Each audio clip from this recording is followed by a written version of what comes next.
Hello दोस्तों, तो जैसा कि पिछले एपिसोड में हमने देखा कि कियो यहाँ पर क्लास ए के साथ चालाकियां करते उनकी कल्टीवेशन का टाइम उनसे छीनना चाहता था, लेकिन दूसरी तरफ ज़ाओयुआन ऐसा होने नहीं देता। इसलिए कियो ने यहाँ इन लोगों के सामने एक ऑफर रख दी थी, जो कि एक छोटा सा कंपटीशन होगा। अगर इस कंपटीशन में कियो जीत गया तो क्लास बी को क्लास ए का टाइम मिलेगा, लेकिन दूसरी तरफ अगर ज़ाओयुआन इस कंपटीशन को जीत जाए तो क्लास ए का कल्टीवेशन टाइम पहले से भी 1 घंटा इंक्रीज हो सकता है। जिस कंपटीशन के दौरान हम देखते कि कियो और ज़ाओयुआन दोनों ही यहाँ जेड वाटरफॉल के अंदर बैठ गए थे, जहाँ दोनों की बॉडी पर कई सारा प्रेशर पड़ने लगा। पर इसी दौरान अचानक से ज़ाओयुआन का एक और मैंडेरियन ओपन होना शुरू हो गया था, जिस मौके का फायदा उठाते हुए कियो ज़ाओयुआन की सोल पर अटैक कर चुका। लेकिन दूसरी तरफ ज़ाओयुआन वक्त रहते ही खुद का लेवल ब्रेक थ्रू कर लेता है, जिसकी वजह से वो खुद को आसानी के साथ बचाते हुए यहाँ कियो को काफी बुरी तरीके से इंजर्ड करके बाहर फेंक चुका। साथ ही साथ ज़ाओयुआन ने सब लोगों के सामने ये बात भी साबित कर दी थी कि कैसे कियो ने पानी के अंदर रहते हुए चीटिंग करने की कोशिश की थी, जिसकी वजह से तो पूरी की पूरी क्लास बी की ही बेइज्जती हो गई। अब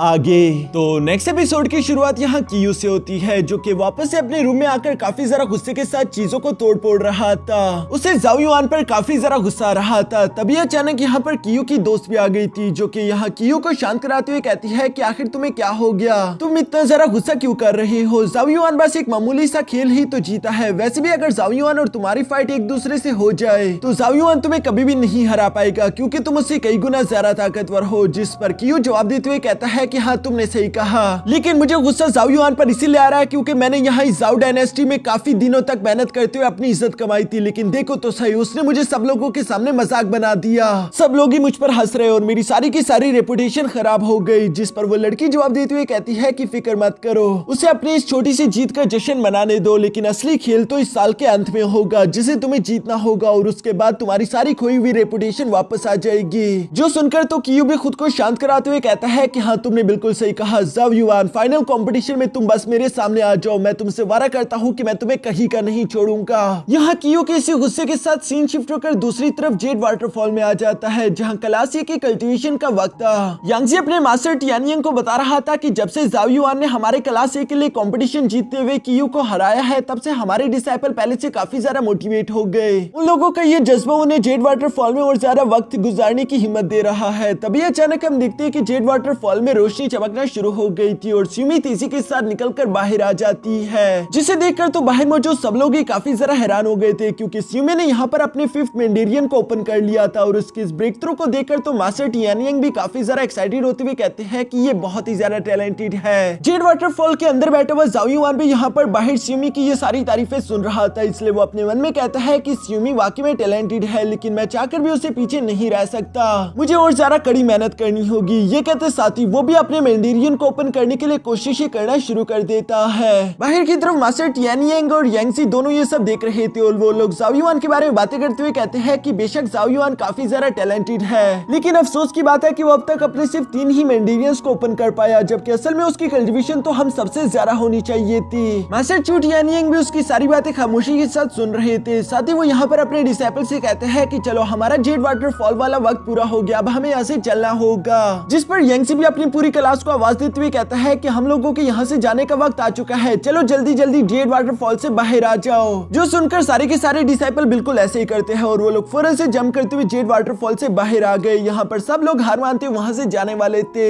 लेकिन स्यूमी को अभी भी ज़ाओयुआन पर पूरा भरोसा था। तभी अचानक हम देखते हैं कि जेड वाटरफॉल के अंदर दोबारा से रोशनी ने चमकना शुरू कर दिया, जो देखकर स्यूमी चिल्लाते हुए कहती है कि शायद ज़ाओयुआन का ब्रेक थ्रू होने वाला है। और उसकी ये बात बिल्कुल सच थी, क्योंकि तभी अचानक हम देखते हैं कि ज़ाओयुआन ने तेजी के साथ जेड वाटरफॉल से बाहर जंप कर दिया। और बाहर आते ही सब लोग ये देखकर काफी ज्यादा सरप्राइज हो गए थे कि ज़ाओयुआन ने पूरे अपने 4 मैंडेरियंस ओपन कर लिए। उसने एक दिन में 2 मैंडेरियंस ओपन किए हैं, जो कि काफी ज्यादा बड़ी बात थी। इसलिए जब नेक्स्ट सीन में ज़ाओयुआन अपनी फैमिली के साथ मिलकर खाना खा रहा था तो उसके फादर काफी ज्यादा खुश थे और वो ज़ाओयुआन की तारीफ करते हुए कहते हैं कि शाबाश मेरे बेटे, मुझे तुमसे यही उम्मीद थी, तुम हमारे ज़ाओ फैमिली के एक ड्रैगन प्रिंस हो, इसी वजह से तुम इतनी तेजी के साथ अपनी कल्टीवेशन कर पा रहे हो, मुझे तुम पर नाज है। लेकिन ज़ाओयुआन तो काफी ज्यादा उदास आवाज दिखाई दे रहा था जो कि उसकी मॉम समझ गई, इसलिए वो सवाल करते हुए कहती है कि जाओ युआन आखिर तुम्हें क्या हुआ, तुम खाना क्यों नहीं खा रहे। जिस पर जाओ युआन जवाब देते हुए कहता है क्योंकि मैं महसूस कर पा रहा हूँ कि जेड वाटरफॉल में जो एबिलिटी थी कि वो मेरी मेंडेरियंस को ओपन कर पाए वो धीरे धीरे कम हो रही है। अभी तक मैं सिर्फ अपने 4 ही मेंडेरियंस ओपन कर पाया, मैं सब लोगों से कल्टीवेशन में पीछे हूँ। अगर सब कुछ ऐसा ही चलता रहा तो शायद मैं आने वाले कंपटीशन में भी हिस्सा ना ले पाऊँ, क्योंकि एकेडमी ग्रैंड कंपटीशन में हिस्सा लेने के लिए एटलीस्ट मुझे अपने 5 मेंडेरियंस को ओपन करना होगा और मेरे पास ज्यादा वक्त नहीं बचा।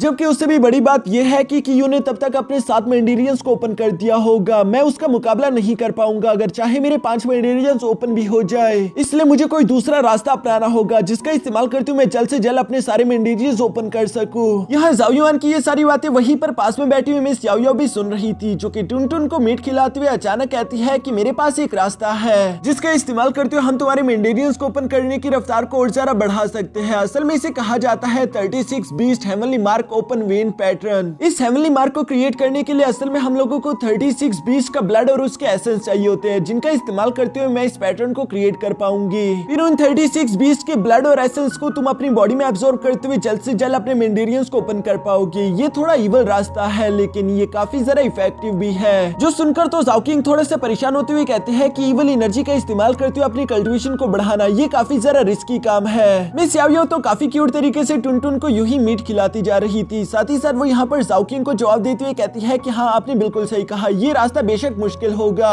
क्योंकि अगर कोई भी इंसान इस तरीके से कल्टीवेशन करने की कोशिश करे और उसकी सोल कमजोर हो तो वो इवल एनर्जी उस पर काबू कर सकती है। इसलिए जाओ युआन तुम्हें पहले ही मालूम होना चाहिए कि अगर इवल बॉडी ने तुम्हारे ऊपर कब्जा कर लिया तो हो सकता है कि तुम्हारी जान भी चली जाए। ये सुनकर तो मिस किन्यू को काफी बड़ा झटका लगा। वो अपने बेटे के लिए फिक्रमंद होते हुए कहती है कि मिस याओ याओ जरा शांत हो जाओ, तुम्हें सोच समझ कर बात करनी चाहिए। दूसरी तरफ जाओ युआन भी खामोशी के साथ थोड़ी देर सोचता है और फिर वो जवाब देते हुए कहता है कि मॉम मुझे ये खतरा लेना ही होगा, मैंने खुद इस कल्टीवेशन के रास्ते को चूज करा है जो कि खतरों से भरा होगा। अगर मैं इन चंद 20 का भी सामना ना कर पाऊँ तो फ्यूचर में आने वाले उन बड़े से खतरों का मैं कैसे मुकाबला करूंगा। जो सुनकर तो जाओ किंग भी खुश होते हुए कहता है कि शाबाश मेरे बेटे, तुमने बिल्कुल सही कहा, मैं कल ही अपने कुछ सिपाहियों को डार्क फॉरेस्ट में भिजवा दूंगा जो कि 36 बीस्ट के ब्लड एसेंस को कलेक्ट करके यहाँ ले आए। लेकिन दूसरी तरफ जाओ युआन अपने फादर को जवाब देते हुए कहता है कि नहीं आपको ऐसा करने की कोई जरूरत नहीं क्योंकि मैं चाहता हूँ कि उन 36 बीस्ट का शिकार मैं खुद करूँ। जिस पर मिस याओ याओ भी जाओ युआन का साथ देती है। वो कह रही थी कि हाँ जाओ युआन तुमने बिल्कुल सही कहा क्योंकि तुम्हें भी कॉम्बैट एक्सपीरियंस अच्छे से आना चाहिए, वरना अगर तुम यूं ही लगातार अपनी पावर्स को बढ़ाते रहे तो एक दिन तुम ऐसे इंसान बन जाओगे जो कि पावर्स तो है लेकिन कॉम्बैट एक्सपीरियंस में बिल्कुल लो होगा। जाओ किंग भी मिस याओ याओ की बात समझ गया था, लेकिन फिर भी नेक्स्ट डे हम देखते हैं कि उसने अपने कमांडर लू को यहाँ इन लोगों के साथ भेज दिया था ताकि वो अपने सिपाहियों की मदद लेते हुए यहाँ मिस याओ याओ और जाओ युआन दोनों की हिफाजत कर सके, क्योंकि डार्क फॉरेस्ट बहुत ही ज्यादा खतरनाक जगह थी जहाँ हर कदम पर खतरा ही खतरा होगा। और ये बात बिल्कुल सच थी क्योंकि जाओ युआन ने जैसे ही ब्लैक फॉरेस्ट में अपना पहला कदम रखा तभी अचानक हम देखते हैं कि एक लेवल 1 बीस्ट ने फौरन पीछे से आते हुए जाओ युआन पर अटैक कर दिया, जहां जाओ युआन भी चौकन्ना होने की वजह से फौरन उसे पंच करके पीछे हटा देता है। दूसरी तरफ वो बीस्ट हार मानने वालों में से नहीं था बल्कि वो गुस्सा होते हुए अभी आगे बढ़ के जाओ युआन पर सेकंड अटैक करने ही वाला था, लेकिन तभी अचानक पीछे से मिस याओ याओ आ गई जिसके हाथ में टुनटुन है। और टुनटुन इतना ज्यादा खतरनाक था जिसके ऑरा को महसूस करते साथ ही फौरन वो बीस्ट घबराकर वहां से अपनी जान बचाते हुए भाग गया। जाओ युआन को भी समझ आ गया था कि टुनटुन यकीनन जो दिखती है वो बिल्कुल भी नहीं। दूसरी तरफ हम देखते हैं कि जाओ युआन ने यहाँ मिस याओ याओ से कह दिया था कि ये जगह काफी ज्यादा अच्छी है, हम लोगों को यहीं पर टेंट लगा लेना चाहिए, जिस पर मिस याओ याओ एग्री हो गई। इसलिए हम देखते हैं कि कमांडर लू और उनके सिपाही मिलकर वहाँ टेंट्स लगाना शुरू कर देते हैं। दूसरी तरफ जाओ युआन मिस याओ याओ को बताता है कि मैं आगे जाकर कुछ बीस्ट का शिकार करना चाहता हूँ, मैं कमांडर लू और उनके सिपाहियों को यहाँ पर छोड़ दूंगा ताकि वो तुम्हारी हिफाजत कर सके। मिस याओ याओ से जवाब देते हुए कहती है कि मेरी फिक्र मत करो, मेरी हिफाजत करने के लिए टुनटुन ही काफी है। जो सुनकर जाओ युआन मुस्कुराते हुए वहाँ से आगे की तरफ रवाना हो गया। पीछे की तरफ हम लोग यहाँ सिटी में देखते हैं कि की मेंशन से 2 चोर निकलकर तेजी के साथ पूरे टाउन में हंगामा मचाते हुए सीधा ब्लैक फॉरेस्ट की तरफ ही भागते हुए जा रहे थे। उन चोरों को पकड़ने के लिए की मेंशन के सिपाही चारों तरफ हंगामा मचाते हुए उन्हें पकड़ने की कोशिश तो करते हैं, लेकिन फिर भी वो इन चोरों को पकड़ नहीं पाते और वो उनसे भागते हुए सीधा ब्लैक फॉरेस्ट की तरफ चले गए। जबकि असल में ये सब कुछ तो कियू की चाल थी, क्योंकि कियू को यहाँ खबर मिल चुकी थी कि जाओ युआन ब्लैक फॉरेस्ट में जा चुका है। इसलिए वो खुद से कह रहा था कि जाओ युआन अगर तुम टाउन में रहते तो तुम्हें मारना काफी ज्यादा मुश्किल होता, लेकिन तुम तो खुद ही अपनी मौत को दावत दे रहे हो। ब्लैक फॉरेस्ट में जाने के बाद अगर मैं वहाँ पर तुम्हें जान से मार भी दूं तो कोई मुझसे सवाल नहीं करेगा। तभी अचानक हम देखते हैं कि यहाँ पर कियू का एक सर्वेंट भी आ गया। कियू फौरन से सवाल करते हुए पूछता है कि क्या चोर तुम लोगों से बचकर भाग गए, जिस पर वो सर्वेंट जवाब देते हुए हुए कहता है कि हाँ आपने बिल्कुल सही कहा, हमारे गार्ड्स ने उन चोरों को पकड़ने की पूरी कोशिश की है, एटलीस्ट टाउन के सब लोग तो ऐसा ही जानते हैं। लेकिन वो चोर खुद को बचाते हुए ब्लैक फॉरेस्ट के अंदर इंटर हो गए, यानी कि हम लोगों के पास अब मौका है कि हम लोग उन्हें फॉलो करते हुए ब्लैक फॉरेस्ट के अंदर जा सके।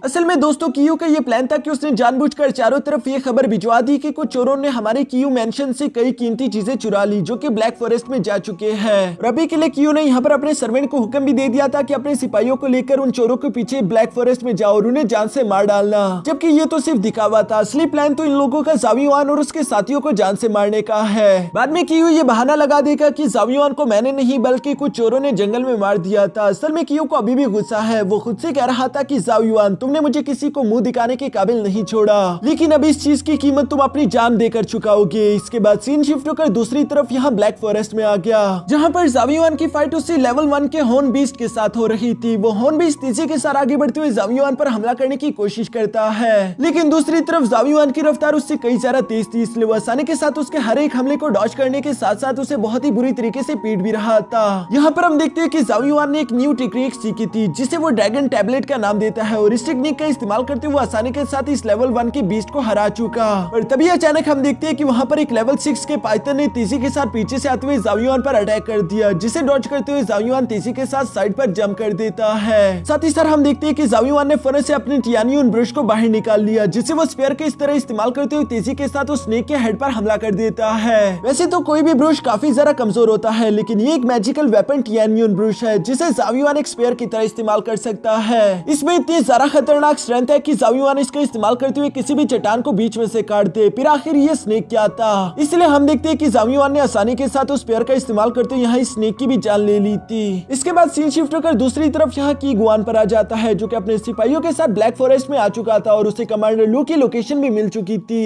इसलिए वो अपने साथियों से कहता है कि शोर शराबा करते हुए सीधा कमांडर लू की डायरेक्शन में बढ़ो, हम लोग ऐसा दिखाएंगे जैसे कि हम कुछ चोरों का पीछा करते हुए यहाँ पर आए। जो सुनकर वो सारे सिपाही बिल्कुल ऐसे ही करते हैं और ये लोग तेजी से कमांडर लू और उनके सिपाहियों की तरफ बढ़ना शुरू हो गए। दूसरी तरफ सीन शिफ्ट होकर यहाँ मिस याओयाओ पर आ गया था, जो कि शांति के साथ तालाब में अपने पैरों को डुबोते हुए रात को एंजॉय कर रही थी। तभी अचानक वहाँ पर ज़ावियुआन भी पहुंच जाता है, जिसने अब तक टोटल 16 लेवल 1 के बीस्ट को जान से मार डाला था। मिस याओयाओ देखती है कि ज़ावियुआन की बॉडी पर अब कोई भी खरोश नहीं, इसलिए वो ये देखकर काफी ज्यादा खुश होते हुए ज़ावियुआन की तारीफ करते हुए कहती है कि तुम पहले से काफी ज्यादा इंप्रूव हो रहे हो। जिस पर ज़ावियुआन भी मुस्कुराकर जवाब देते हुए कहता है कि तुमने मुझे इतनी दिनों तक ट्रेनिंग करवाई, अगर उन ट्रेनिंग्स के बावजूद भी मैं लगातार चोट खाता रहा तो भला मैं किस तरह का डिसाइपल हुआ। जो सुनकर मिस याओयाओ मुस्कुराते हुए ज़ावियुआन को यहाँ पर कुछ एनर्जी रिकवरी पिल भी दे देती है, ताकि ज़ावियुआन अपनी एनर्जी दोबारा से रिकवर कर सके। जिन्हें एब्सॉर्ब करने के बाद ज़ावियुआन यहाँ एक बार फिर से रेडी होते हुए मिस याओयाओ को बताता है कि मैंने टोटल 16 बीस्ट को जान से मार डाला, मुझे टोटल 20 बीस्ट और का शिकार करना होगा,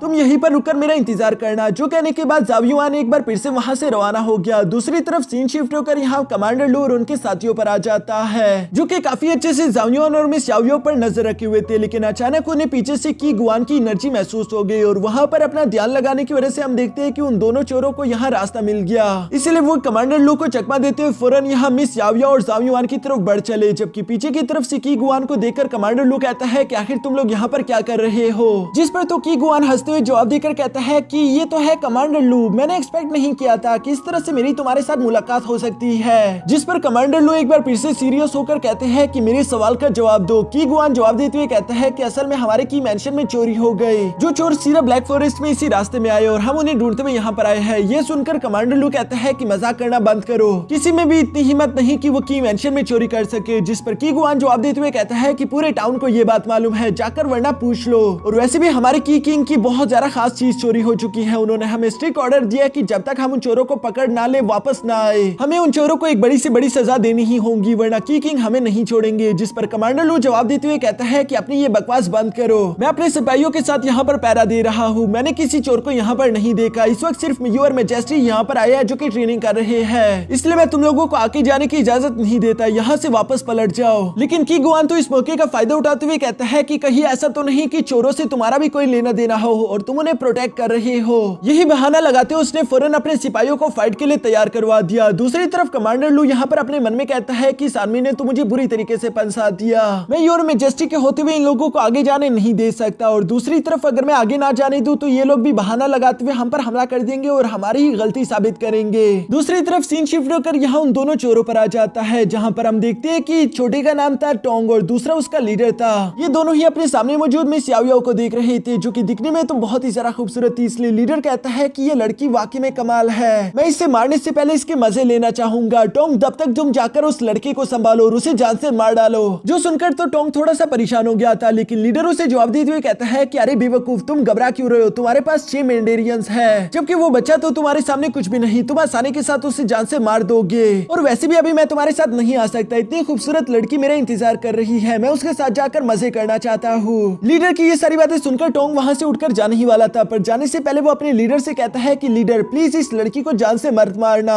क्योंकि मैं भी वापस आकर इस लड़की के साथ थोड़ा सा एंजॉय करना चाहता हूँ। तब तक मैं चाहता हूँ कि आप इस लड़की को जिंदा रखो। जो सुनकर लीडर जवाब देते हुए कहता है कि ठीक है, जल्दी जाओ और अपना काम पूरा करके आना। इसके बाद वो खुद भी उठते हुए यहाँ मिस याओ याओ की तरफ बढ़ने लगा, जहाँ टुनटुन ने तो पहले से ही खतरा महसूस कर लिया था और वो गुस्से में दौड़ना शुरू कर देता है। तभी अचानक हम देखते हैं कि लीडर यहाँ आगे की तरफ आते हुए कहता है कि घबराओ मत, मुझसे डरने की तुम लोगों को कोई जरूरत नहीं, अगर तुम मेरे साथ प्यार करोगी तो मैं तुम पर रहम दिखाऊंगा। जो सुनकर मिस याओ याओ यहाँ टुनटुन से कहती है कि जाओ टुनटुन, उसे प्यार करके आओ। जो सुनकर तो टुनटुन फौरन से जंप करते हुए यहाँ लीडर के सामने आ गया और वो बहुत ही क्यूट तरीके से बाव बाव करता है। लेकिन दूसरी तरफ लीडर उसका मजाक उड़ाते हुए कहता है कि तुम जैसा एक छोटा सा कुत्ता आखिर मेरा क्या ही बिगाड़ लेगा। और इससे पहले कि वो उसे लात मार पाता, तभी अचानक हम देखते हैं कि टुनटुन की बॉडी ने चमकना शुरू कर दिया, जो कि देखते ही देखते एक बहुत ही खतरनाक मॉन्स्टर में ट्रांसफॉर्म हो जाता है और उसने एक ही बारी में फौरन से उस लीडर को चट कर लिया। हमें सिर्फ उसकी चीखें ही सुनाई देती है। दूसरी तरफ सीन शिफ्ट होकर यहाँ ज़ाओ युआन पर आ गया था, जिसने और भी कई सारे 20 जान से मार दिए थे।